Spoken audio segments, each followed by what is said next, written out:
இன்றைக்கி நம்ம வீட்டில் என்ன சாப்பாடுன்னு பார்த்தீங்கன்னா, வழக்கம் போல் ஒயிட் ரைஸ் ஃப்ரெண்ட்ஸ்.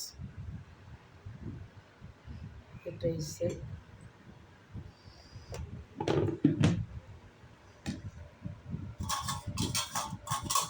வழக்கம் போல் நம்ம ஃபேவரெட்டு சாம்பார், கத்திரிக்காய், முருங்கைக்காய், சின்ன வெங்காயம் போட்டு சாம்பார் ஃப்ரெண்ட்ஸ்.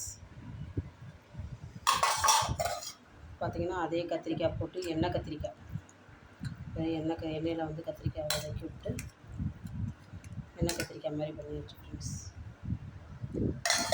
அப்புறம் பார்த்திங்கன்னா சாம்பாருக்கு அப்பளம் நல்லாயிருக்கும். இதான் ஃப்ரெண்ட்ஸ் இன்றைக்கி நம்ம வீட்டு சாப்பாடு. வீடியோ பிடிச்சிருந்தா சப்ஸ்கிரைப் பண்ணுங்கள் ஃப்ரெண்ட்ஸ், லைக் பண்ணுங்கள் ஃப்ரெண்ட்ஸ், ஷேர் பண்ணுங்கள், சப்போர்ட் பண்ணுங்கள் ஃப்ரெண்ட்ஸ்.